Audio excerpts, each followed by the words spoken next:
نستعينه ونستغفره ونعوذ بالله من شرور أنفسنا ومن سيئات أعمالنا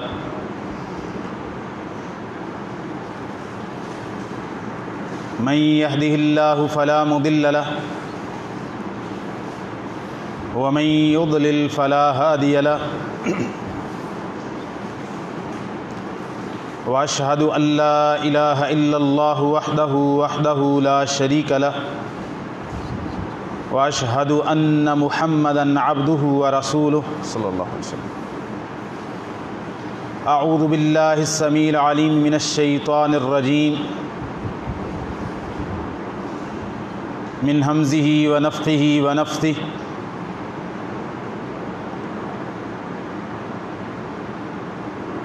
يا أيها الذين آمنوا اتقوا الله حق تقاته ولا تموتن إلا وأنتم مسلمون.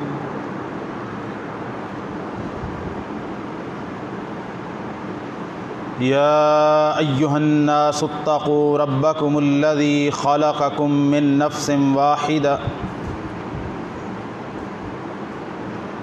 وخلق منها زوجها وبث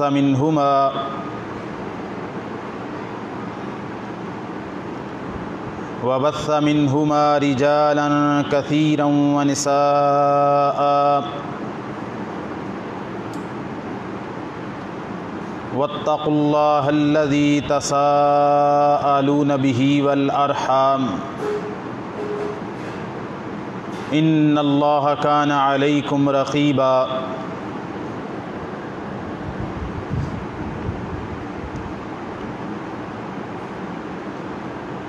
يا أيها الذين آمنوا اتقوا الله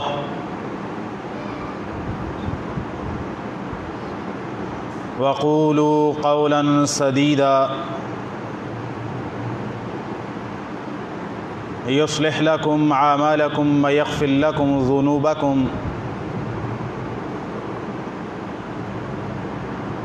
ومن يطع الله ورسوله فقد فاز فوزا عظيما.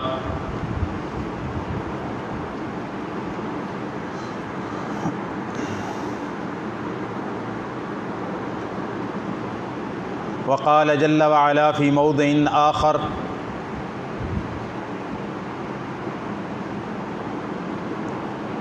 واتقوا فتنة لا تصيبن الذين ظلموا منكم خاصة. أما بعد فإن خير الحديث كتاب الله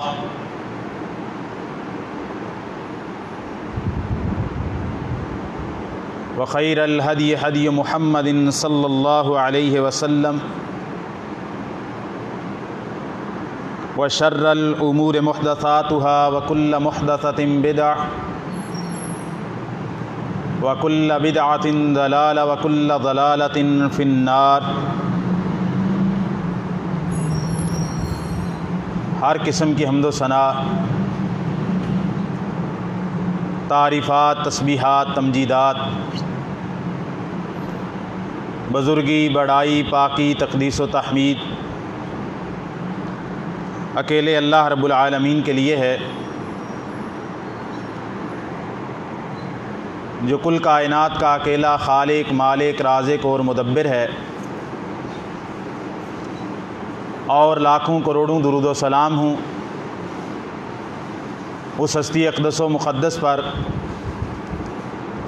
کہ جن کا نام نامی اسم گرامی محمد الرسول اللہ صلی اللہ علیہ وسلم ہے.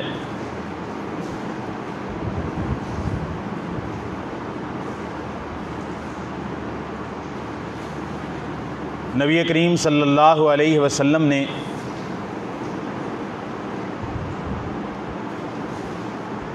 اپنی امت کے لوگوں کو قیامت تک آنے والے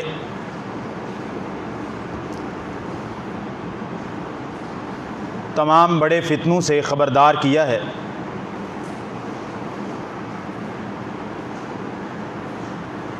جتنی خیر کی باتیں بلائی کی باتیں،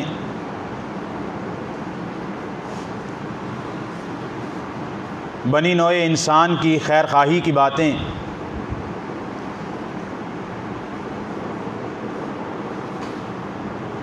لوگوں کو فائدہ دینے والی تمام باتیں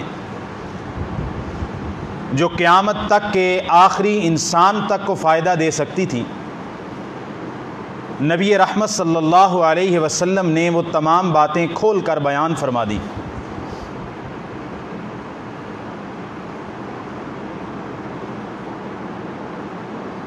اس کی سادہ سی دلیل الیوم اکملت لکم دینکم واتممت علیکم نعمتی ورضیت لکم الاسلام دینا۔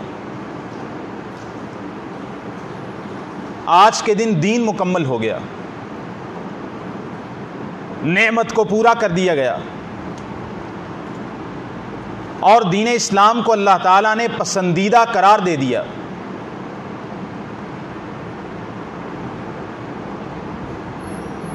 اور نبی کریم صلی اللہ علیہ وسلم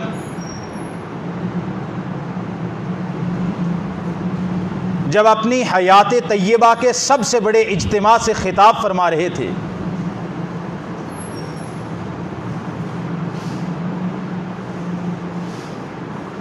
سب سے بڑا ایونٹ رسول اللہ صلی اللہ علیہ وسلم کی زندگی کا، جس میں حاضرین کی تعداد بھی آپ علیہ الصلاۃ والسلام کی 23 سالہ دور نبوت کی ایک ساتھ اکٹھے ہونے والے صحابہ کی تعداد کے اعتبار سب سے زیادہ تھی۔ حجۃ الوداع کے موقع پر صحیح مسلم کتاب الایمان میں حدیث موجود ہے، کتاب الحج میں حدیث موجود ہے،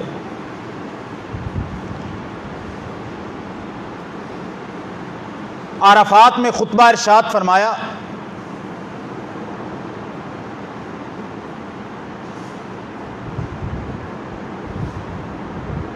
1,44,000 سے کم و بیش حاضرین اور جانساران موجود تھے، جہاں پر فرمایا فَلْيُبَلِّغِ الشَّاهِدُ الْغَائِبُ، جو یہاں موجود ہے، حاضر ہے، آج یہ باتیں محمد رسول اللہ صلی اللہ علیہ وسلم سے سن لے، اور جو حاضر نہیں ہے اس کو یہ باتیں جا کے پہنچا دے۔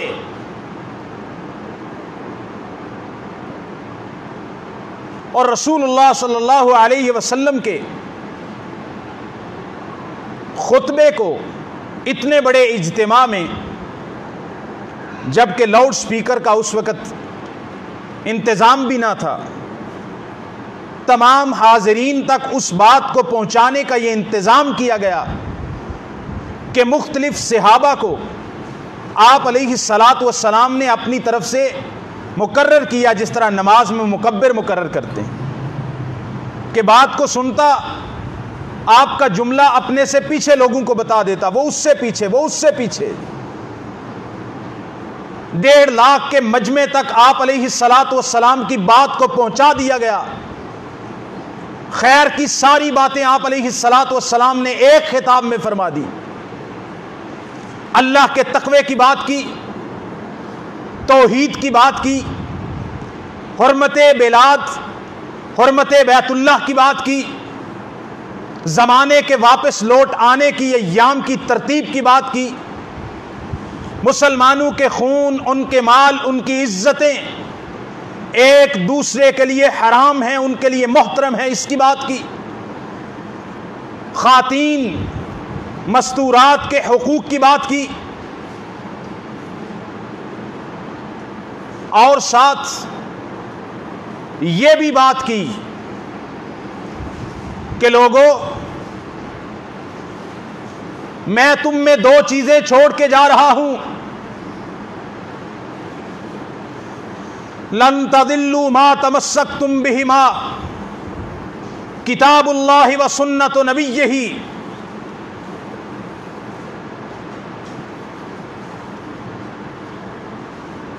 میرے بعد ایک ہی چیز ہے جس کے ذریعے تم گمراہی سے بچ سکتے ہو، ایک نسخہ، اور وہ نسخہ یہ ہے کہ قرآن مجید اور اس کی عملی تفسیر رسول اللہ صلی اللہ علیہ وسلم کی سنت کو تھام لو تو بچ سکتے ہو۔ اور فرمایا میرے بعد قتل و غارت نہ کرنے لگ جانا، آپس میں لڑنے لگ جانا کہ مسلمان کا گلا کاٹنے لگ جائے۔ اور آخر میں یہ جو بات میں بتانا چاہتا تھا کہ دین کو اس قدر پورا کر کے گئے، ایک ایک بات اپنی امت تک پہنچا کے گئے، ایک ایک فتنے سے خبردار کر کے گئے کہ سارا خطبہ دینے کے بعد، باتیں نصیحتیں فرمانے کے بعد فرمایا اے میرے صحابہ مجھے جواب دو، حل بلغت۔ بڑا رکت امیز منظر تھا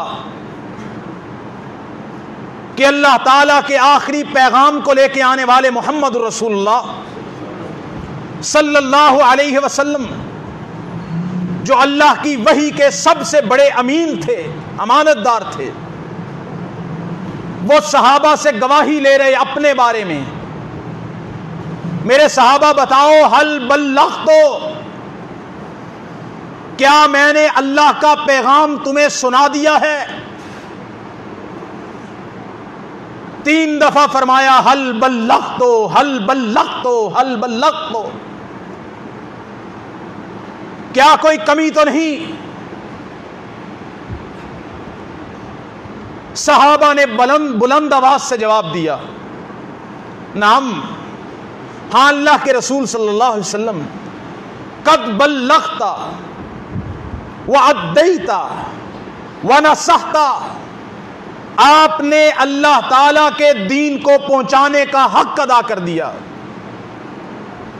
آپ نے اللہ تعالی کے پیغام کو ہم تک ادا کر دیا، آپ نے امت کی خیر خواہی کرنے کا حق ادا کر دیا۔ نبی کریم صلی اللہ علیہ وسلم نے صحابہ سے یہ گواہی لینے کے بعد آسمان کی طرف ہاتھ اٹھا کے کہا اللہم اشہد، اللہم اشہد، اللہم اشہد، اے اللہ گواہ ہو جا، گواہ ہو جا، گواہ ہو جا کہ میں نے اپنی امت کے لوگوں کو خیر کی باتیں بتا دی ہیں، کوئی چیز چھپا کے نہیں رکھی۔ اپنی امت کی انہی خیر خواہیوں میں سے آنے والے دور کے فتنوں سے خبردار کیا ہے، آنے والے دور کے ہلاکت امیز فتنوں سے خبردار کیا ہے۔ جان کا فتنہ، مال کا فتنہ، بے حیائی کا فتنہ، شرک کے فتنے، بدعات کے فتنے، کفر کے فتنے، نفاق کے فتنے، قتل و غارت کے فتنے، مارا ماری کے فتنے، شبہات کے فتنے کہ بندہ اسلام کے بارے میں، دین کے بارے میں شبہ میں پڑ جائے، شکوک و شبہات کا شکار ہو جائے اپنے دین کے بارے میں، ہر فتنے سے خبردار کیا اور اس کا علاج بھی بتایا ہے۔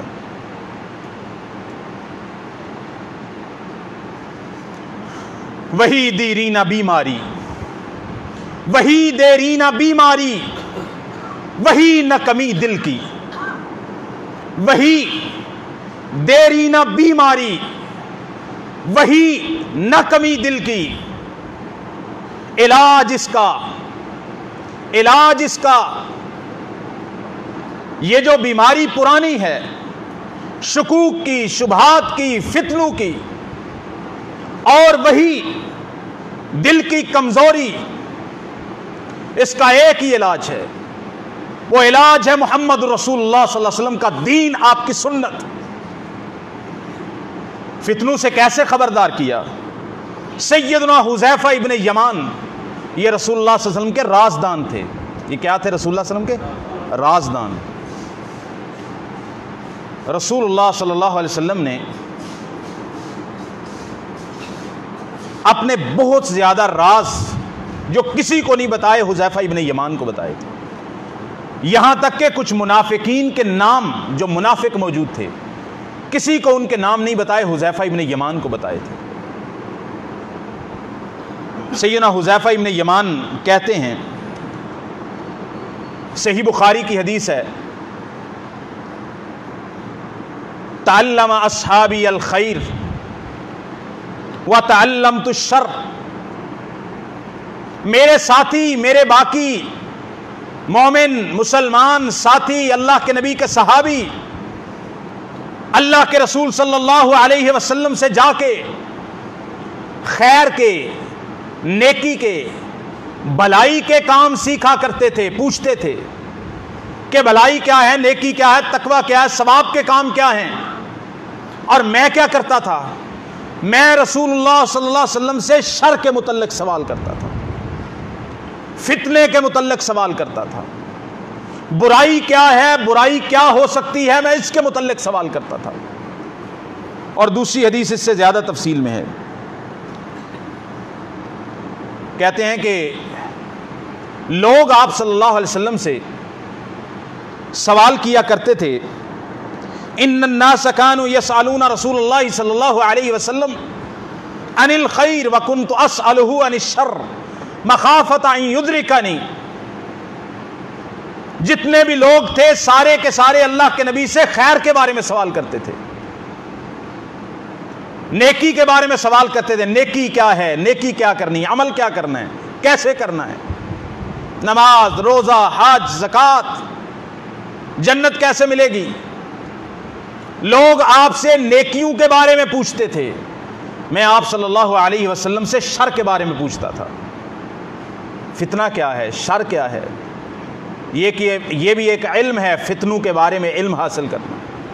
یہ حذیفہ ابن یمان نے اپنے اوپر لازم کیا تھا, اور کہتے ہیں میں اس لیے پوچھتا تھا فتنوں کے بارے میں, شر کے بارے میں, اس بات سے ڈرتے ہوئے کہ کہیں مجھے شر کا پتہ ہی نہ ہو, فتنے کا پتہ ہی نہ ہو, اور میں فتنے میں کہیں مبتلا نہ ہو جاؤں. جب مجھے اس کا علم ہوگا, پتہ ہوگا کہ یہ فتنہ ہے, یہ شر ہے, یہ برائی ہے, میں اس سے بچ سکتا ہوں. تو فتنوں سے بچنے کے لیے میں فتنوں کے بارے میں سوال کرتا تھا. تو کہتے ہیں نبی کریم صلی اللہ علیہ وسلم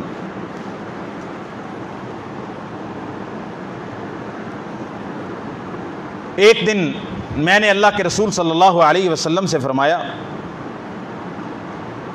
ارأیت ھذا الخیر الذی اعطانا اللہ, آپ فرمائیے اے اللہ کے رسول آپ کا کیا خیال ہے اس خیر کے بارے میں, اس بھلائی کے بارے میں, اس ایمان اور تقوی کے بارے میں جو اللہ تعالیٰ نے ہمیں اتنی مصیبتوں کے بعد یہ ایمان, یہ ریاست, یہ حکومت عطا کی ہے.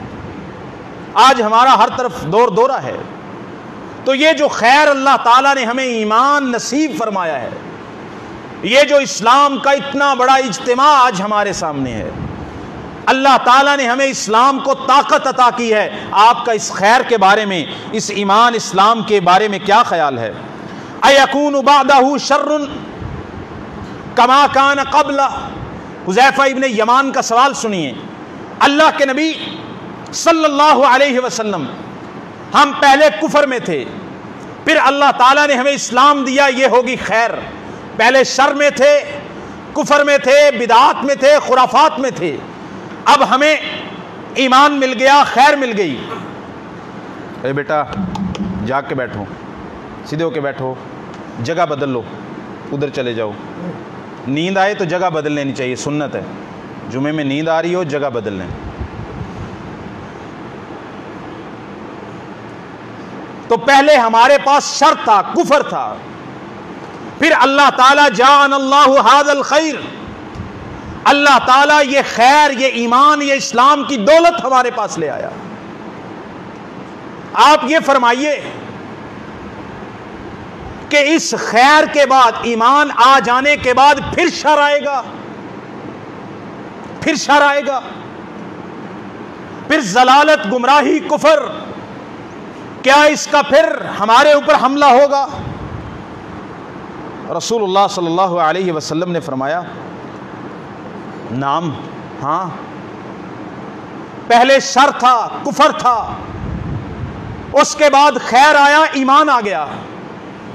اس ایمان اور خیر کے بعد پھر شر کا دور آئے گا۔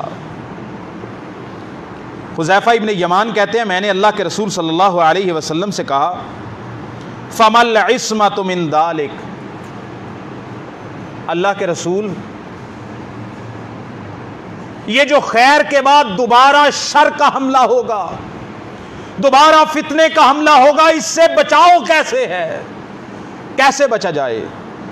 آپ صلی اللہ علیہ وسلم نے فرمایا السیف، تلوار، فتنوں سے لڑو گے، فتنہ گروں سے لڑو گے، فتنہ بازوں کے خلاف جہاد کرو گے۔ کیوں کہ یہ جو فتنہ آئے گا نا، یہ ایسا فتنہ نہیں ہوگا کہ اسلام اور مسلمان ابھی ختم ہو جائیں، مسلمانوں کی ابھی طاقت موجود ہوگی لیکن فتنہ خلط ملط ہو جائے گا اس میں۔ تو تمہارے پاس خلیفہ ہے، حکمران ہے، طاقت ہے، جہاد کرو گے، قتال کرو گے۔ فرمایا اس فتنے سے بچنے کا حل کیا ہے؟ فرمایا تلوار، تلوار، جہاد، قتال، فتنہ گروں سے لڑنا۔ کہتے ہیں میں نے پھر کہا اللہ کے نبی یہ دور بھی گزر گیا، اس کے بعد جب تلوار بھی کام نہ آئے اور تلوار ہمارے پاس اس کی طاقت ہی نہ رہے پھر کیا ہوگا؟ آپ صلی اللہ علیہ وسلم نے فرمایا ان کان للہ خلیفۃ فی الارض، اگر زمین میں اللہ کا کوئی خلیفہ موجود ہو۔ آج کل کوئی خلیفہ ہے جی؟ نہیں ہے، نہیں ہے کوئی خلیفہ، کوئی خلیفہ نہیں ہے، کوئی خلیفۃ المسلمین نہیں ہے، کوئی امیر المومنین نہیں ہے۔ اور یہ جماعتوں کے امیر، یہ تنظیموں کے امیر، یہ کون سے امیر ہیں جی؟ یہ کوئی شرعی حیثیت نہیں ہے ان کی، ان کو ماننا نہ ماننا برابر ہے۔ میں اس ادارے میں کام کرتا ہوں، ادھر کے جو متولی ہیں، ناظم ہیں، ان کی اطاعت کرنا، ان کے ماتحت ہوں میں، تو لہٰذا وہ ایک اعتبار سے میرے امیر ہیں، لیکن کوئی ایسے امیر نہیں ہے، کوئی شرعی امیر ہو گئے کہ میں نے اگر ادھر سے میں نے جمعہ پڑھانا چھوڑ دیا تو میں گمراہ ہو جاؤں گا کیونکہ میں نے امیر کی اطاعت چھوڑ دی ہے۔ میں ایک مدرسے میں کام کرتا ہوں، کرتا رہا ہوں، وہ ایک ادارہ ہے، اس کے امراء ہیں، اس کا ناظم ہے، اس کا مدیر ہے، جب تک میں ادارے میں کام کر رہا ہوں اس کے ماتحت ہوں، اس کی اطاعت کرنا، اس کی فرما برداری کرنا، اس کے قوانین ضوابط کا خیال رکھنا میری ذمہ داری ہے۔ لیکن جب میں مدرسہ وہ چھوڑ دوں، وہ ادارہ چھوڑ دوں، گھر آ جاؤں، نہ میں اس میں کوئی گمراہ ہوا نہ مجھے کوئی گناہ ہوا۔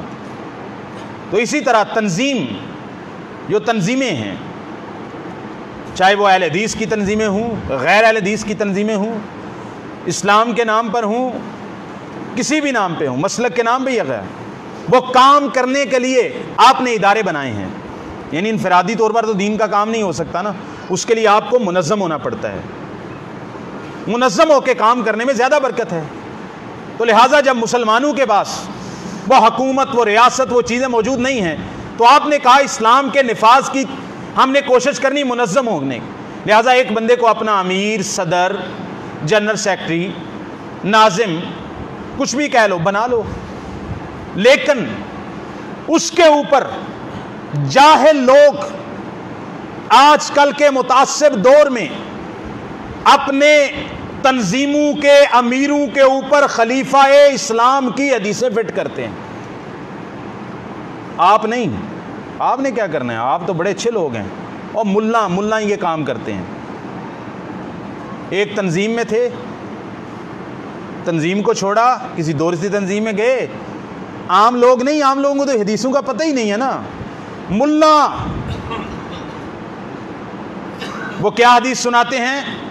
ید اللہ علی الجماع، جماعت کے اوپر اللہ کا ہاتھ ہوتا ہے۔ کون سی جماعت؟ جماعت الدعوہ، مرضی جمعیت اہل حدیث العالمی، جمعیت علماء اسلام، جو جمعیت علماء پاکستان، جمعیت اہل سنت والجماعت۔ حدیثیں فرمایا من فارق الجماعت شبرا شذ فی النار، اللہ کے نبی نے فرمایا تھا جو جماعت سے الگ ہو جاتا ہے وہ جہنم میں پھینک دیا جاتا ہے۔ حدیثیں سنا رہے، ہم نے ان سے کہا اگر یہ آپ کی تنظیمیں اور ان کے امیر کوئی شرعی امیر ہیں، ان پہ یہ حدیثیں فٹ آتی ہیں امارت والی، یہ بھی فتنے کے حوالے سے بات ہے جی. یہ فتنے کے دور میں اس طرح ہوتا ہے, تنظیمیں اتنی بنا لو اور ایک دوسرے کو گمراہ کہتے رہو, یہ حق پر ہے, وہ حق پر ہے, اس کا امیر حق پر ہے, سب کو مل کے اس کی اطاعت کر لینی چاہیے. اور امیر وہ اس کے قدر ہیں کہ ان کو اپنی گاڑی کا ٹیکس بھی دینا پڑتا ہے, ریاست کو ٹیکس دے رہے ہیں. کیا انج ویسے امیر المومنین ہیں, پہلے امیر المومنین ٹیکس دیتے ہیں دوسروں کو, جب چاہتے ہیں امیر المومنین کو نظر بند بھی کر دیتے ہیں. تو ان اداروں میں رہ کے کام کرنا تنظیموں میں اچھی بات ہے, زبردست, لیکن ان اداروں کی یا ان کے امراء کی حیثیت کوئی خلیفۃ المسلمین امیر المومنین کی حیثیت نہیں ہے. نہ ان میں رہنا مومن ہونے کی علامت ہے, نہ ان چھوڑنا گمراہی کی علامت ہے. ہم نے کہا اگر یہ شرعی امیر ہیں جن کے بارے میں احادیث وارد ہوئی ہیں کہ ان کو لازمی پکڑتے رہنا ہے, امیر المومنین کو, مسلمانوں کے خلیفہ کو چمٹے رہنا ہے, اس سے الگ ہوئے تو گمراہ ہو جاؤ گے. ہم نے کہا اس کے حوالے سے ایک اور حدیث بھی آتی ہے نا, آپ صلی اللہ علیہ وسلم نے فرمایا جب تمہارا ایک امیر ہو, تم نے ایک امیر بنا لیا ہے, مراد امیر المومنین خلیفہ حکمران, اور کوئی دوسرا آ کے اس امارت کا دعویٰ کرے تو فقتل الآخر منہما, جو پہلے امیر کے بعد دوسرا آتا ہے, دوسری امارت, دوسری تنظیم بناتا ہے, اگر اس سے مراد تنظیمیں ہیں تو آپ کی ایک امارت, ایک امیر موجود ہو اور دوسرا آ کے امارت کا دعویٰ کرے, وہ نئی تنظیم بنائے, تو رسول اللہ صلی اللہ علیہ وسلم نے فرمایا تھا دوسرے کو قتل کر دو. تو آپ ڈھونڈو اس میں سے پہلی تنظیم کیا تھی, بعد میں جتنی بنی ہیں ان کے سارے امیر کو قتل کرو. کہتے نہیں نہیں وہ تو خلیفہ کرے گا نا. تو بھائی جان خلیفہ کو چھوڑنا گمراہی ہے, آپ کو چھوڑنا گمراہی نہیں. کام کرو تنظیموں میں. پھر کہتے ہیں حدود نافذ کرو, کہتے ہیں حدود نافذ کرنا تو حکومت کا کام ہے.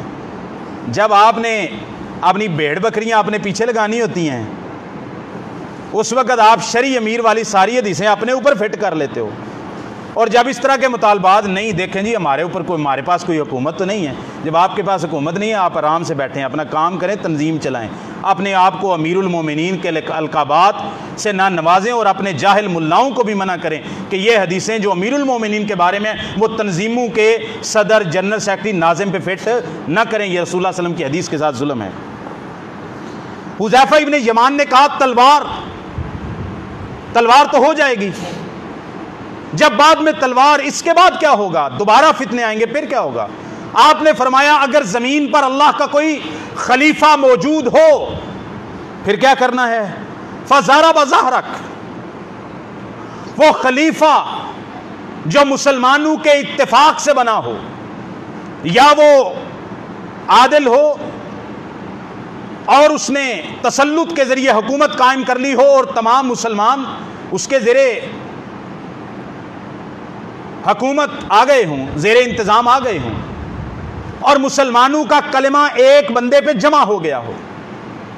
فَضَرَبَ ظَهْرَكَ, وہ حکمران تیری پیٹھ پر درے مارے. الفاظ ذرا سننا. وَأَخَذَ مَالَكَ, وہ خلیفہ تیرا مال بھی سلب کر لے, مال بھی لوٹ کے لے جائے, تجھ پر ظلم کرے, تیری پیٹھ کو داغے, تیری پیٹھ پہ درے مارے, تیرا مال لے جائے. فَأَتَيْهُ, اگر تمہارے اوپر ظلم زیادتی بھی کرے, اللہ کا خلیفہ ہو, لیکن خلیفہ بھی تو سارے ضروری نہیں عادل ہوں, ظالم بھی ہو سکتا ہے, لیکن خلیفہ اس کو اس لیے کہہ رہا ہے کہ مسلمانوں کا کلمہ اس پر اکٹھا ہے. جس طرح خلافت عثمانیہ ہے, اس میں اچھے لوگ بھی تھے, برے لوگ بھی تھے, بدعتی تو بہرحال یہ تھے, ترکی بڑی بڑی بدعات, یہ مزارات, یہ سارے کام انہوں نے کیے, لیکن مسلمانوں کا کلمہ جمع تھا, ایک جگہ پر تھے. ظالم بھی تھے, عادل بھی تھے, شباب و شراب میں ڈوبنے والے بھی تھے, اور نیک زندہ دار تہجد گزار بھی تھے, لیکن مسلمانوں کے کلمے کو, اجتماعیت کو نقصان نہ پہنچے, اس لیے اپنے ذاتی نقصان کو برداشت کر لینا, امت کے اندر تفرقہ نہ ڈال کہ تم اس کے خلاف, حکمران کے خلاف اٹھ کھڑے ہو کہ میرا یہ نقصان کیا ہے، میرا یہ نقصان کیا ہے. اپنا افراد کا نقصان اسلام کو برداشت ہے، لیکن اسلام کو اجتماعی نقصان برداشت نہیں ہے اسلام کو اجتماعی. فرمایا کھا لینا درے، مال دے دینا. فاتح ہو وَإِلَّا، اگر خلیفہ ہو فتنوں کے دور میں تو خلیفہ سے چمٹے رہنا ہے چاہے تمہارے کچھ حقوق سلب بھی ہو جائیں. اور اگر خلیفہ نہ ہو اور فتنے سخت ہو جائیں، آپ صلی اللہ علیہ وسلم نے فرمایا کہ تو جا کے نا اتنے نامساعد حالات ہو جائیں کہ تجھے کھانے پینے کو کچھ نہ ملے، تو نے فتنوں سے دور بھاگ جانا ہے، اگرچہ تجھے جا کے درختوں کی جڑوں کو چوس کے گزارا کرنا پڑے. وَلَوْ أَن تَعَدُّوا بِأَصْلِ الشَّجَرَةِ، درختوں کی جڑوں کو چوس کے تمہیں زندہ رہنا پڑے، سروائیو کرنا پڑے. ان فتنوں میں نہیں پڑنا، الگ تھلگ ہو جانا ہے، فتنوں سے نکل جانا. یہ حذیفہ ابن یمان بیان کرتے ہیں. آپ علیہ السلام سے حذیفہ ابن یمان کہتے ہیں ثم ماذا. اچھا یہاں پر بات آئی تو میں کہہ دیتا ہوں، جمہوریت دنیا کا سب سے بڑا فتنہ ہے. جمہوریت دنیا کا سب سے بڑا فتنہ ہے. بات کو سنجیدگی سے سنیں، اور میں اللہ کو گواہ بنا کے کہہ رہا ہوں، میں ممبر پہ کھڑا ہوں. میں اس وقت بات اللہ کی قسم ایسی بات نہیں کروں گا جس سے مجھے قیامت کے دن پوچھا جائے. میں بالکل ایمانداری کی بات کرتا ہوں. ہم ڈکٹیٹرشپ کو بھی بہت بڑا ظلم سمجھتے ہیں کہ کوئی قانون ہی نہیں ہوتا، ہر بندہ ایک ہی بندہ. اسلام نے اس کو بھی پسند نہیں کیا. لیکن یہ جو جمہوریت ہے، مغربی جمہوریت ہمارے پاس آئی ہے، جس کے ہم گن گاتے ہیں. اقبال کو پڑھ لو یار، اور ہماری جتنی بھی حکومتیں آئی ہیں، پڑھے لکھے لوگ بیٹھے ہیں، انہوں نے جتنے سیکولر اور لبرل لوگ تحریک پاکستان میں شامل تھے نا، سر سید سے لے کے اور اس طرح کے لوگ، ان کو مطالعہ پاکستان اور باقی نصاب کے اندر بڑھانے کی کوشش کی ہے. اور ایون جناح صاحب جیسے لوگ جو بہت مخلص اور بہت ہی اچھے لوگ تھے، لیکن ان کا وہ بیک گراؤنڈ نہیں تھا جو اقبال کا تھا، دینی، علمی، فلسفی. تب اقبال ڈے کی چھٹی ختم کر دی. کیوں؟ جان بوجھ کے ہمارے لوگ اقبال کو جب تک پیچھا نہیں کیا جائے گا، پاکستان کے نظریہ اسلام سے پیچھا چھڑانا ممکن نہیں ہے. اقبال نے کیا کہا؟ اور ابلیس کی مجلس سے شورا پڑھ لو یار، ایک نظم ہی کافی ہے. اور ابلیس سے اس کے آ کے نا کرندے بچے بچونگڑے کہتے ہیں، وہ یہ ہو گیا، وہ ہو گیا، کارل مارکس آ گیا، یہ فتنہ، یہودی فتنہ، مزدکی فتنہ. اس نے کہا کچھ نہیں ہوا، صبر کرو. اس نے کہا ملوکیت جا رہی ہے، ہم نے کھڑا کیا تھا ملوکیت بادشاہت کو یورپ میں، مغرب میں، سارا یہ جا رہی ہے. اور ابلیس اسے کہتا ہے خاموش ہو جاؤ، ہم نے خود پہنایا ہے. ہم نے، ابلیس کہتا ہے، یہ اس کی ترجمانی کر رہا ہے اقبال، ہم نے خود پہنایا ہے جمہوری کو، ہم نے خود پہنایا ہے شاہی کو جمہوری لباس، جب ذرا آدم ہوا ہے خود شناس و خود نگر. اب وہ پرانے طور طریقے نہیں چلتے. پہلے ایک بندہ ہی بادشاہ ہوتا تھا، اب ہم نے کہا کہ 342 کی اسمبلی کو بنا دو. اب ہم نے اور طریقہ، ہم نے خود پہنایا شاہی کو جمہوری لباس، جب ذرا آدم ہوا ہے خود شناس و خود نگر. تو کہنے کا مقصد یہ ہے فتنہ گری. اور میں یہ ساتھ بات کہنا چاہتا تھا کہ حدیث پڑھی کہ اپنے حکمران کے خلاف آپ نے اٹھ کھڑا نہیں ہونا. یہ انقلابات، یہ احتجاجات، یہ جمہوریت کی فتنہ گری کی دین ہے. اسلام اسے منع کرتا ہے. کیوں؟ ایک حکمران ہے، آئے گا، چلا جائے گا، مر جائے گا، مٹ جائے گا. آپ ایک فتنہ کھڑا کرو گے، احتجاج، انقلاب کے نام پہ حکومت کو گھر بھیجنے کے لیے، وہ فتنہ آپ کی ریاست کو، آپ کی حکومت کو، ملت کو ملیا بیٹھ کر دے گا. میں یہ بات نہیں کر رہا 2014 کی، میں بات کر رہا ہوں پچھلے 1400 سال کی. سیدنا عثمان رضی اللہ تعالیٰ کے خلاف کون سا فتنہ کھڑا ہوا؟ انہوں نے کہا آپ گھر جائیں. وہ مارنے نہیں آئے تھے حضرت عثمان کو، وہ کہتے ہیں آپ گھر جائیں، آپ نے یہ کام کیا، ہم آپ کو خلیفہ نہیں مانتے، آپ سبق دوش ہو جائیں اس سے. اور میں نے، ایک بڑے پڑھے لکھے بندے نے مجھے بات بتائی اور میں نے اس پہ غور کیا. اس نے کہا نہ صرف مسلمان بلکہ غیر مسلم پچھلی 5000 انسانیت کی تاریخ میں جب بھی لوگوں نے اپنے حکمران کے خلاف ایسا احتجاج کیا، اس کو گھر بھیجا ہے، تو دوبارہ اس حکمران کے جانے کے بعد، اس احتجاج کے بعد، اس مزاحمت کے بعد انسانیت نے سکھ کا سانس نہیں لیا۔ اس سے برا زمانہ ہے۔ ہم نے ایوب کو گھر بھیجا جی، ایوب کتا کر کے گھر بھیجا، کیا ہوا بعد میں یحییٰ اس سے بھی بدتر آ گیا، اس کی بدبختی نے تو ملک توڑ دیا۔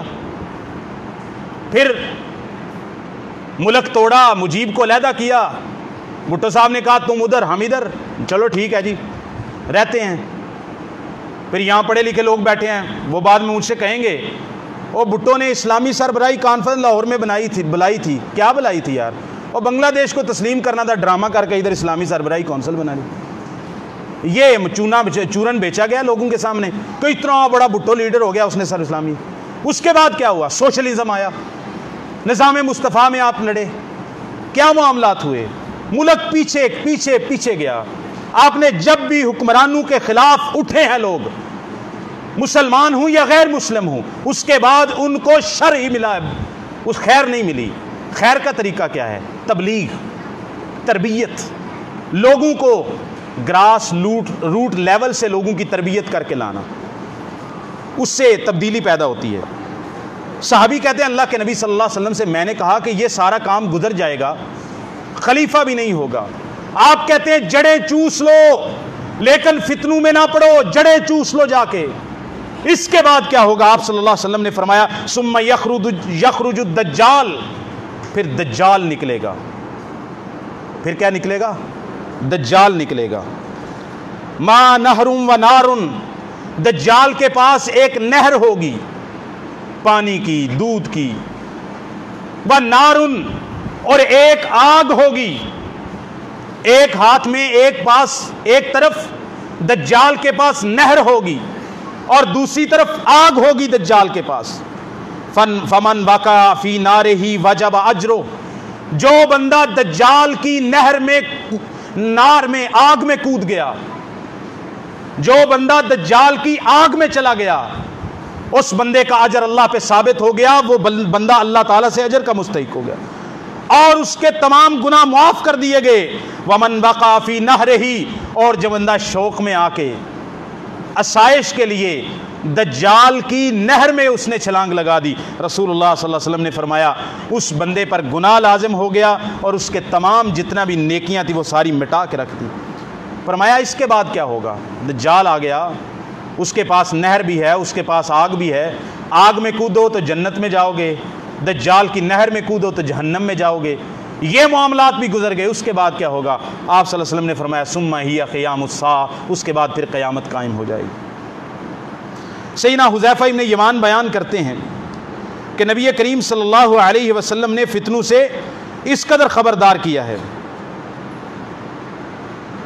کہ ایک دفعہ نبی کریم صلی اللہ علیہ وسلم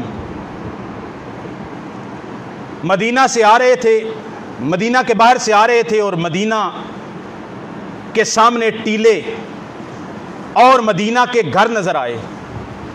آپ صلی اللہ علیہ وسلم نے جب وہاں پہ جھانکا تو جھانک کے رسول اللہ صلی اللہ علیہ وسلم نے اپنے صحابہ سے پوچھا مدینہ کے ٹیلے، مدینہ کے گھر نظر آ رہے؟ آپ علیہ الصلاۃ والسلام نے پوچھا اے میرے صحابہ ہل ترون ما ارا، کیا جو میں دیکھ رہا ہوں وہ تم بھی دیکھ رہے ہو؟ صحابہ نے فرمایا نہیں اللہ کے نبی، گھر نظر آ رہے ہیں، مدینے کے ٹیلے نظر آ رہی ہیں، بلندیاں نظر آ رہی ہیں، اس کے علاوہ کیا ہے؟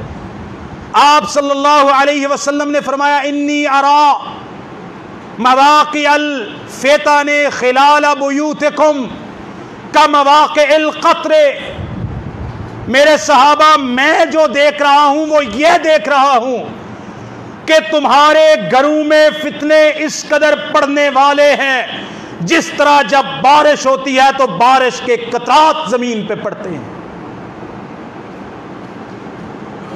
انی ارا مواقع الفتن خلال بیوتکم، تمہارے گھروں میں فتنے اس قدر برسنے والے ہیں، اس قدر فتنوں کی بارش ہونے والی ہے تمہارے گھروں میں جیسے آسمان سے پانی کی بارش کے قطرات آتے ہیں۔ نبی کریم صلی اللہ علیہ وسلم نے فرمایا دوسری حدیث، تعرض الفتن علی القلوب حسیر کالحسیر عودا عودا، صحیح مسلم کی حدیث ہے۔ فرمایا دلوں پہ فتنے وارد ہوں گے، سب سے پہلا فتنے کا حملہ دل پہ ہوتا ہے، جسم پہ نہیں ہوتا، مال پہ نہیں ہوتا، گھر پہ نہیں ہوتا، گاڑی پہ نہیں ہوتا۔ فتنے کا سب سے پہلا مرکز، سب سے پہلا حملہ ہدف کیا ہوتا ہے؟ دل ہوتا ہے، کیونکہ ایمان دل میں ہوتا ہے، تقویٰ دل میں ہوتا ہے، نبی پاک صلی اللہ علیہ وسلم کی محبت دل میں ہوتی ہے، اللہ کا خوف دل میں ہوتا ہے، آخرت کی فکر دل میں ہوتی ہے، شیطان سے نفرت دل میں ہوتی ہے۔ سب سے پہلا فتنہ تعرض الفتن علی القلوب، دلوں پہ فتنوں کا حملہ ہوگا، دلوں پہ فتنے حملہ کریں گے۔ کالحسیر عودا عودا، دلوں پہ فتنے آ کے اس طرح گرے باندھ لیں گے جس طرح آپ کھجور کی ایک چٹائی، ایک صف بناتے ہیں، یہ پہلے صفے ہوتے ہیں نا، پھوڑ جس کو کہتے ہیں، تو آپ کھجور کا ایک ایک تنکا لے کر اس کو تندی کے ساتھ، دھاگے کے ساتھ جوڑ کے اتنے ہزاروں سینکڑوں دھاگے جوڑ کے آپ ایک پوری چٹائی بناتے ہیں، اور وہ تہ بتہ ہوتے ہیں، جڑے ہوتے ہیں، باندھے ہوتے ہیں۔ اسی طرح دل پہ آ کے فتنے اس طرح حملہ آور ہوں گے جس طرح چٹائی کے اوپر دھاگے سے تہ بتہ باندھے ہوئے کھجور کے تنکے ہوتے ہیں۔ مانا کہ کھجور کے تنکے ایک دو نہیں ہوتے، بہت زیادہ ہوتے ہیں، فتنے بھی بہت زیادہ ہوں گے، اور فتنے ایک دم نہیں آ جائیں گے کہ 100 فتنے بندے پر ایک ہی دفعہ آ جائیں، پھر تو بندہ ہوشیار ہو جائے گا نا کہ یہ کیا ہو گیا، میرا تو ایمان جا رہا ہے۔ وہ کہتے ہیں نا، کیا لفظ بولتے ہیں؟ Slow poison. کیا بولتے ہیں؟ Slow poison. یہ جو فتنے ہیں یہ بھی سلو پوائزن ہے۔ ایک فتنہ آیا، ایک تنکا آ کے جم گیا، بندے نے کو پرواہ نہیں کی، ایسے سر جھٹکاؤ، خیر ہے چلن دو، کوئی مسئلہ نہیں ہے۔ دوسرا فتنہ آیا، آ کے اس نے تہ باندھ لی۔ یار میڈیکل کی ٹرم میں سمجھا دوں، اگر آپ کا دل ہے، اس کی شریانیں ہیں، تو اس پہ کوئی فیٹ جمع ہو گئی تو تھوڑی بہت تو ٹھیک ہے، آپ نے کوئی سرکہ وغیرہ پیا، کوئی اس طرح کی چیز تو ٹھیک ہو گیا، یا کوئی بھی آپ نے کوئی میڈیسن استعمال کی، آپ نے کوئی فیٹ وغیرہ کی چیزیں چھوڑی تو ٹھیک ہو گیا، لیکن آپ نے اس کی فکر نہیں کی۔ کبھی ایسا ہوا ہے کہ ایک بندہ ECG کروا کے آتا ہے، دل بالکل ٹھیک ہے، دوسرے دن آتا ہے اس کی شریانوں میں چربی بھری ہوتی، کبھی ایسا ہوتا ہے؟ نہیں ہوتا، آہستہ ہے، تھوڑی ہے، یہاں تک کہ ایک وال بند ہوتا ہے، پھر دوسرا بند ہوتا ہے، تیسرا بند ہوتا ہے۔ اسی طرح رسول اللہ صلی اللہ علیہ وسلم نے فرمایا فتنے ایک دم آ کے دل کو بلاک نہیں کرتے، تہ بتہ آ کے تھوڑے آ کے ایک ایک کر کے تہیں باندھتے جاتے ہیں، دل کے وال بلاک ہو جاتے ہیں، پھر دل بھی ایک دن بند ہو جاتا ہے، ہارٹ اٹیک ہوتا ہے، بندہ مر جاتا ہے۔ اس کو میڈیکل ٹرم کی میں سمجھاؤں تو وہ اس طرح کہنا چاہتے ہیں رسول اللہ صلی اللہ علیہ وسلم کے حدیث کا فرمان کہ فتنے آئے، بندے نے اس کی پرواہ نہیں کی، بندے نے اپنے آپ کو سنبھالا نہیں، اپنی ڈائٹ کنٹرول نہیں کی۔ پھر کیا ہوا؟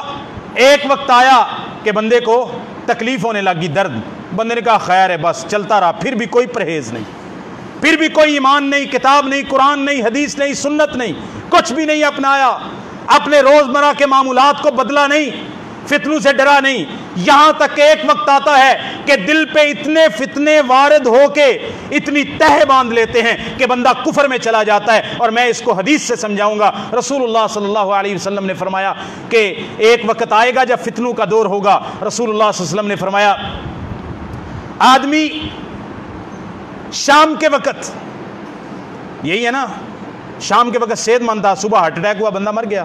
اب دیکھیں یہ ایمان کا ہارٹ اٹیک ہو رہا ہے۔ یمسی الرجل مؤمنا ویصبح کافرا، شام کو جب سویا تو بندہ اسلام اور مومن تھا، مسلمان تھا، آپ نے فرمایا صبح کو اٹھے گا تو ایمان کا ہارٹ اٹیک، کافر ہو چکا ہوگا۔ وَيُصْبِحُ مُؤْمِنًا وَيُمْسِي كَافِرًا، صبح کے وقت مومن ہوگا، شام کو کافر ہو چکا ہوگا۔ يَبِيعُ دِينَهُ بِعَرَضٍ مِّنَ الدُّنْيَا، آپ نے فرمایا دنیا کے چند ٹکوں کی خاطر بندہ اپنا دین بیچ دے گا، اپنا ایمان بیچ دے گا۔ اور میں اس کی مثال لیتا ہوں، اور بھی بہت ساری مثالیں ہیں۔ اور کینیڈا کا ویزا لینے کے لیے، ناروے، ڈنمارک، بیلجیم کے ویزے لینے کے لیے لوگوں نے اپنے ایمان بیچے، لوگوں نے اپنی بیٹیاں بیچیں، لوگوں نے اپنی ختم نبوت کے عقیدے کو بیچا قادیانی لکھا کے۔ اور لوگ اس سے پوچھتے ہیں، پتہ ہے، کہتا ہے کون سے ہم قادیانی ہو گئے ہیں، ہم تو مرزا غلام احمد قادیانی پہ لعنت بیچتے ہیں، اور تم نے اپنا ایمان بیچا، اپنے آپ کو قادیانی لکھ کے تو نے جرمنی کا ویزے کی سٹے لینی چاہیے۔ اللہ کے نبی نے سچ بتایا تھا کہ بندہ جب فتنے آئیں گے، شام کو مومن صبح کو کافر، صبح کو مومن شام کو کفر میں چلا جائے گا، اور تھوڑے سے ٹکوں کی خاطر، اور تھوڑے سے ٹکوں کی خاطر اپنا دین ایمان بیچ کے رکھ دے گا۔ یہ جو حدیث چٹائی والی پڑھ رہا تھا رسول اللہ صلی اللہ علیہ وسلم نے اس میں فرمایا فتنے آئیں گے، تہو بالا اور دل پہ تہیں جما لیں گے۔ آپ صلی اللہ علیہ وسلم نے فرمایا پھر فتنوں کے سامنے دو دل ہوں گے۔ یہ جو چٹائی کے تنکوں کی طرح فتنے طے بطے جمتے جائیں گے، تہیں باندھتے جائیں گے، آپ صلی اللہ علیہ وسلم نے فرمایا پھر دو طرح کے دل ہوں گے۔ ثم تکون، پھر یہ دو طرح کے دل ہو جائیں گے۔ ایک وہ دل، آپ صلی اللہ علیہ وسلم نے فرمایا اب یادا کالصفائے، ایک وہ دل جو بالکل سفید دودھ کی طرح سفید ہوگا دل، اور دوسرا دل جس پہ فتنے وارد ہوں گے، آپ صلی اللہ علیہ وسلم نے فرمایا اسود مربادن، کالا سیاہ دل۔ جب فتنے حملہ کریں گے تو دو طرح کے دل بچ جائیں گے۔ جب آپ باہر کھڑے ہیں، تیر تفنگ تلوار ادھر بھی لگیں گے، اور ایک بندہ ہے جو قلعے کے اندر ہے، تیروں کے حملے ادھر بھی ہو رہے ہیں۔ ایک بندے نے زرہ نیچے پہن رکھی ہے، اور ایک بندہ بالکل خالی جسم کے ساتھ تیروں کے سامنے کھڑا ہے، گولیوں کے سامنے کھڑا ہے۔ ایک بندے کی گاڑی عام گلاسز ہے، ایک بلٹ پروف ہے، گولی اس پہ بھی فائر ہوگی اور گولی بلٹ پروف پہ بھی فائر ہوگی۔ لیکن جس کی عام سکرین ہے، عام شیشہ ہے، گولی اس کو چیر کے نکلے گی، سینے پہ لگے گی، بندہ مر جائے گا۔ اور ایک وہ بندہ جس نے بلٹ پروف گاڑی میں، کیریج میں بیٹھا ہوا ہے، اس کی یقین ہے کہ اگر وہ اچھا بلٹ پروف گلاس لگا ہوا ہے تو وہ بندہ گولی سے بچ سکتا ہے، اگر بم سے نہیں بچ سکتا گولی سے بچ سکتا ہے۔ رسول اللہ صلی اللہ علیہ وسلم نے فرمایا جب فتنے حملہ آور ہوں گے، ایک وہ دل ہوں گے جو سفید ہوں گے، صاف شفاف ہوں گے، ایمان والے تقوی والے ہوں گے، اور دوسرے دل جو فتنوں کا شکار ہو جائیں گے، کالے سیاہ ہو جائیں گے۔ آپ صلی اللہ علیہ وسلم نے فرمایا پھر ہوگا کیا؟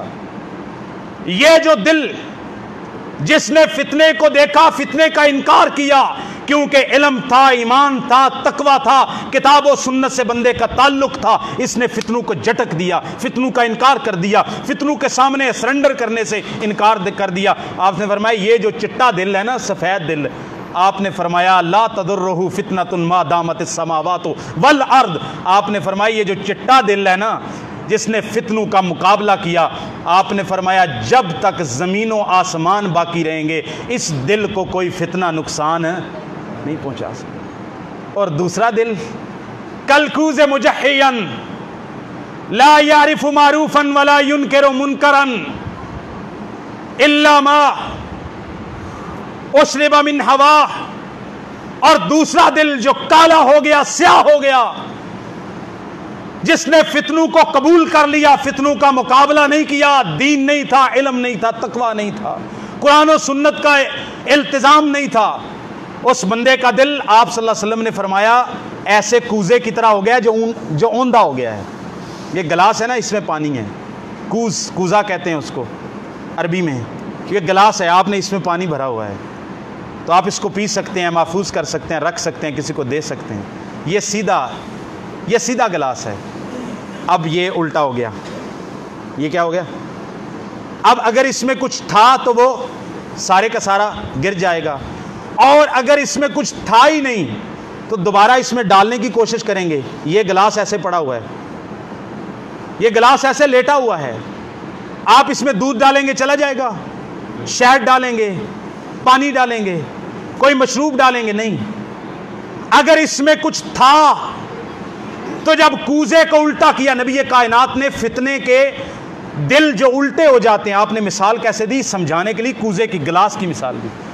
اب یہ اس کا دل ایسے کوزے کی طرح، ایسے گلاس کی طرح ہو گیا ہے، ایسے برتن کی طرح جو الٹا ہو گیا، اوندا ہو گیا، گر گیا۔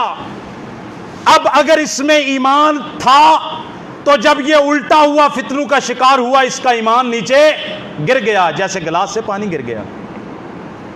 اور اگر اس میں کچھ تھا ہی نہیں اور آپ اس میں بھرنے کی کوشش کرتے ہیں، نصیحت کرنے کی، تقویٰ، قرآن، اس میں کوئی چیز جا ہی نہیں رہی، کیونکہ دل گلاس الٹا ہو گیا، اب اس میں پانی بھرو جائے گا نہیں۔ رسول اللہ صلی اللہ علیہ وسلم نے فرمایا، اور میں یہ حدیث جب بھی بیان کرتا ہوں تو میں کہتا ہوں یہ میری ایک ٹرم ہے کہ میں ایک لیبارٹری ٹیسٹ بتاتا ہوں، گھر میں کرنے کا، اپنے آپ میں کرنے کا، رات کو بستر پہ لیٹ کے کرنے کا، تنہائی کے عالم میں کرنے کا، کہ یہ لیبارٹری ٹیسٹ ہے کہ آج میں اور آپ ابھی چند سیکنڈ میں یہ سوچ سکتے ہیں کہ آیا میں فتنے کا شکار ہوں، میرا دل کالا ہے یا چٹا ہے؟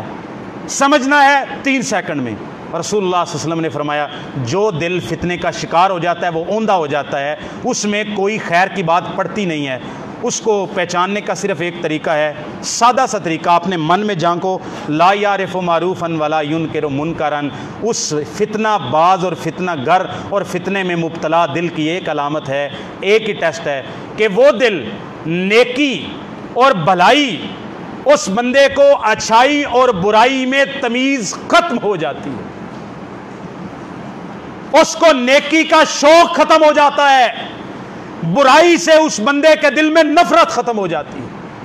اور یہ جب میں بات بیان کرتا ہوں تو میں یقین کے ساتھ کہہ سکتا ہوں کہ میرے سمیت کوئی بھی یہ نہیں کہہ سکتا کہ تھوڑا یا زیادہ ہم میں سے ہر شخص کا فتنے کا شکار ہو گیا۔ آج سے 10 سال پہلے جس بے حیائی سے ہمارے دلوں میں نفرت تھی، آج ہم یوز ٹو ہو چکے ہیں، اتنی نفرت نہیں ہے۔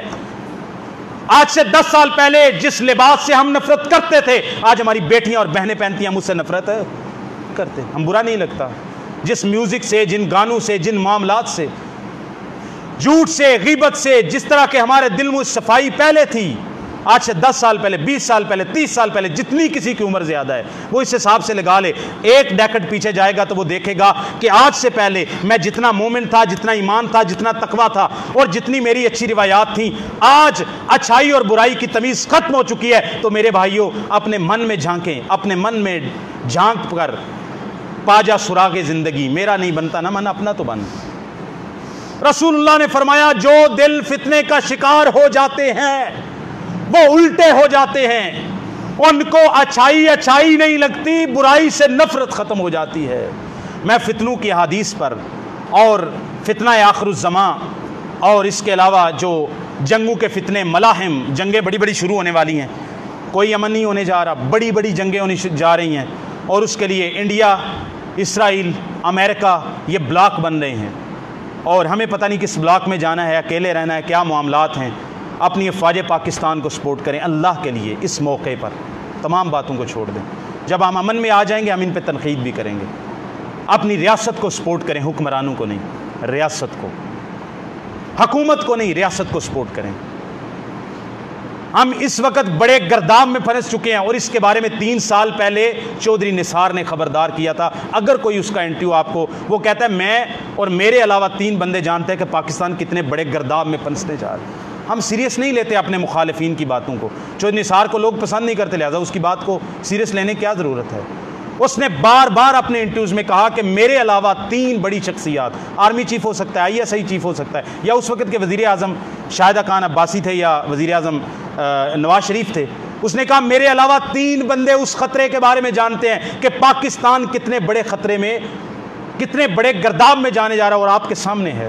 یہ UNO وغیرہ جو آپ کو نظر آ رہا ہے، یہ ساری چمکتی ہوئی چیزیں ہیں۔ یہ چمکتی ہوئی چیز، ہر چمکتی چیز سونا نہیں ہوتی۔ ہمارے اوپر بہت بڑی جنگ مسلط کرنے جا رہے ہیں، گلف کا حلیہ بگاڑنے جا رہے ہیں، مڈل ایسٹ کو تباہ کرنے جا رہے ہیں۔ ٹرمپ کو، کل کا ٹویٹ ہے میں نے شیئر بھی کیا ہے، یہودیوں نے ٹرمپ کو کہا ہے کہ ٹرمپ ہماری یہودی تاریخ کا سب سے بہترین صدر ہے اسرائیل کے حق میں، اور یہاں تک کہہ دیا ہے، کہتا ہے he is like He is like the second coming of God. یہ تو خدا کا جانشین ہے. یہودی اور اسرائیلی ٹرمپ کو کہہ رہے ہیں. ہم کہہ رہے ہیں وہ ثالثی کروائے گا. اپنے آپ کو دھوکے میں مت رکھو, کوئی آپ کا ساتھ نہیں دے گا. ساتھ دے گا اللہ دے گا, رسول صلی اللہ علیہ وسلم کی سنت ایمان دے گا, یا آپ کی عوام آپ کا ساتھ دے گی. باقی برادر اسلامی ممالک بھی آپ کا ساتھ نہیں دے گے, نہ کبھی کسی کا کسی نے ساتھ دیا ہے. تو اللہ کے لیے ایمان اختیار کریں, فتنوں سے بچیں, اور اللہ اور اس کے رسول صلی اللہ علیہ وسلم کے بتائے ہوئے دین پہ چلیں. اور اپنی اس مشکل نامساعد حالات میں میرا یہ پیغام ہے, اپنی ریاست کے ساتھ کھڑے ہوں اور اپنے عساکر اور افواج پاکستان کے ساتھ کھڑے ہوں. اللہ تعالی ہمیں ان فتنوں سے محفوظ فرمائے, ہماری ریاست کو اس فتنوں سے محفوظ فرمائے. اللہ تعالیٰ اہل کشمیر کی مظلوموں کی اللہ تعالیٰ مدد فرمائے, اور اللہ تعالیٰ ظالموں کو نیست و معبود فرمائے. وما توفیقی الا باللہ.